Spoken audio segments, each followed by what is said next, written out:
US President Joe Biden and Israeli Prime Minister Yair Lapid have signed a pledge to deny Iran nuclear weapons.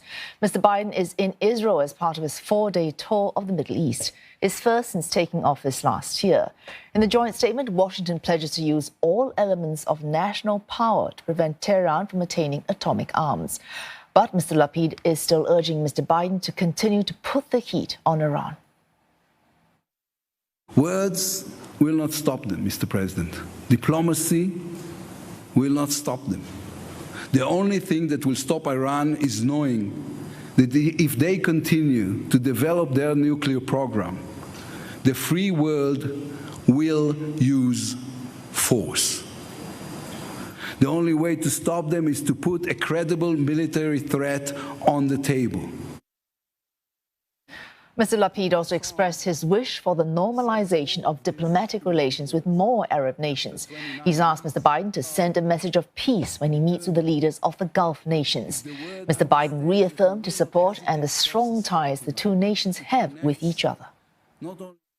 That's what this business is about, affirming those ties that stretch back to just 11 minutes after Israel declared statehood, when the United States became the first country in the world to recognize Israel.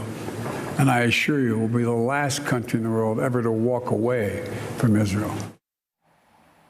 And Mir Alberti joins us live in Beirut. Mir, the two sides have pledged to deny Iran nuclear weaponry. What's the significance of this new security pact that they have signed?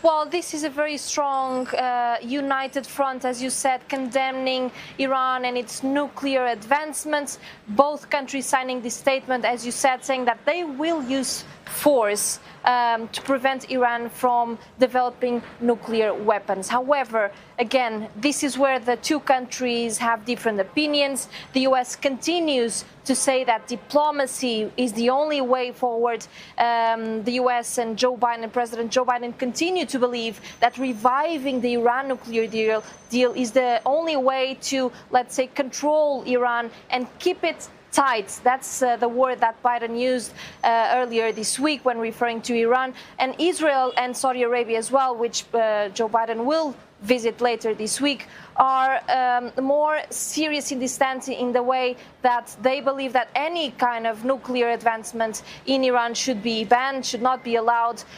This statement signed by the U.S. and Israel is not just about Iran's nuclear energy internally, but also about Iran's arms across the region. The statement also, the two leaders also pledging to try to keep under control or to stop any advancements of Iran's proxies in the region. That's the case for Hamas in Palestine and even Hezbollah here in Lebanon. Well, thanks for that. Thanks for joining us, Mir Alberti, speaking to us from Beirut.